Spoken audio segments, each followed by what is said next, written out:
Salut, c'est Ludovic pour Streaming Radar.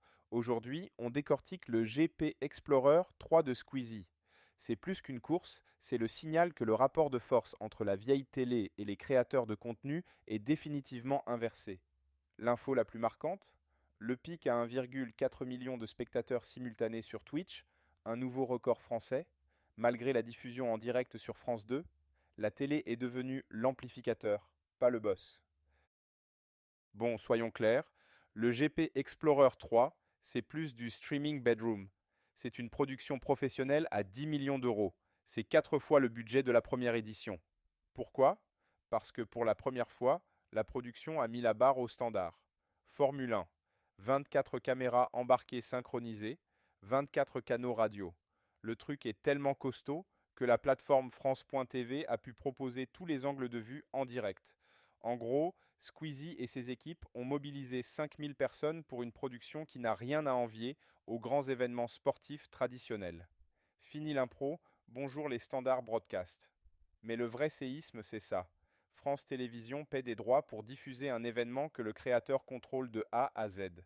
C'est Squeezie qui choisit les pilotes, le format, les partenaires. La télé traditionnelle, elle paie pour amplifier la portée vers un public plus âgé. C'est le renversement du paradigme. Avant, les chaînes achetaient et imposaient. Maintenant, elles s'alignent. Autre truc important, l'hybridation, c'est la clé. Le GP Explorer 3 a démontré que le modèle hybride physique slash digital slash TV est la formule gagnante. Regardons les chiffres qui claquent. 200 000 billets vendus en 2 heures contre 60 000 pour l'édition précédente. Le physique explose. Le pic Twitch à 1,4 million est maintenu, même avec France 2 qui diffuse en même temps. Et côté business, plus de 40 partenaires, des géants comme Samsung, Netflix pour l'équipe de Squeezie, Lego, Alpine. En gros, les marques ne se contentent plus de faire des pubs sur YouTube. Elles veulent être au cœur de l'événementiel qui touche tous les publics, les jeunes sur Twitch, les familles sur France 2, les fans sur le circuit. Ça prouve que la diffusion TV ne cannibalise pas l'audience Twitch, les communautés restent sur leur plateforme préférée et la télé amène de nouvelles têtes, vos parents ou grands-parents, comme l'a dit Squeezie. Le but, c'est de maximiser la portée globale, pas de battre un record Twitch isolé. Dernier élément, le plafond francophone et l'avenir. L'événement était ambitieux avec des co-streams internationaux d'eBay ou Asanabi. Pourtant, l'audience Twitch pure n'a progressé que de 3,9% par rapport au GP Explorer 2. Pourquoi? C'est la question du plafond pour un événement francophone. Même avec des stars internationales, la narration et les pilotes restent centrés sur l'écosystème français. L'audience étrangère n'a pas forcément l'attachement historique. Le résultat n'est pas une déception, c'est un constat réaliste.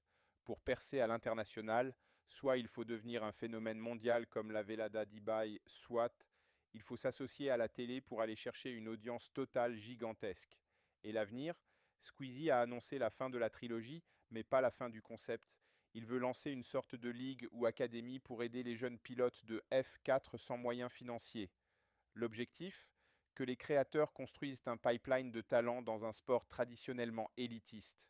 Le GP Explorer 3 prouve que le streaming est devenu l'infrastructure de base des médias. En résumé, le GP Explorer 3 a prouvé que les créateurs contrôlent la production professionnelle, que le modèle hybride physique digital TV est le nouveau standard pour maximiser la portée, et que la télé est désormais un amplificateur au service des stars du net. Tout le détail avec les sources est sur Streaming Radar. À très vite pour la prochaine actu streaming.